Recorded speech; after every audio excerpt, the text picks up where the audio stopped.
ya Rais William Ruto. Eneo la Mlima Kenya wamejipata pabaya na hata kudaiwa kukamatwa na kusakwa na maafisa wa polisi usiku wa kuamkia jana na mchana wa leo.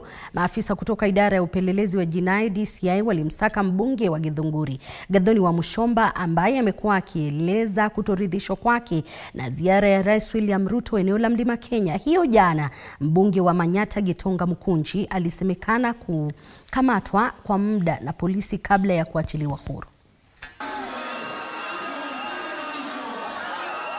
Baadhi ya wabunge wanaosemekana kutoa misimamo mikali ya kupinga uongozi wa Rais William Ruto wanaonekana kujipata matatani. Wa hivi punde akiwa ni mbunge wa Githunguri wa Gathoni wa Mushomba, ambaye mchana kutwa amekuwa akisakwa na maafisa wa upelelezi wa DCI. Tulipowasili nyumbani kwake wa Mushomba, tuliarifiwa kwamba ameondoka. Hatua hii ikatulazimisha kufululiza hadi katika ofisi za DCI katika kaunti ya Kiambu, na tulipowasili hapa tukaarifiwa kwamba hakuwa ameripoti katika ofisi hizi. Saa chache kabla ya tukio hili, wa Mushomba alituma taarifa kupitia ukurasa wake katika mtandao wa X akisema kwamba amepigiwa simu na kutakiwa kujisalimisha katika ofisi za maafisa upelelezi. Maafisa upelelezi wamekuwa wakikita kambi katika eneo bunge la Gathoni wa Mushomba Githunguri mchana kutwa baada ya ripoti kufichuka kwamba huenda kulikuwa na njama ya kuzua rabsha wakati wa ziara ya Rais William Ruto katika kaunti ya Kiambu.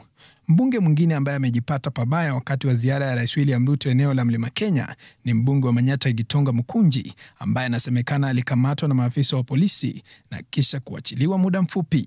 Inadaiwa kuwa kabla ya ziara ya rais maeneo ya Embu, Mukunji alikuwa amefanya mikutano ya siasa na baadhi ya vijana. Rais William Ruto leo amekita kambi katika eneo bunge la Githunguri huku akinadi sera zake za Kenya Kwanza. Hii inajiri huku kukiwa na tetesi za pingamizi la uongozi wa Rais William Ruto wakiongozwa na aliyekuwa naibu rais Rigathi Gachagua. Nani aliwafundisha kupigia watu makelele? Paul Kirobi, TV47. Basi makelele sasa itoshe hapo.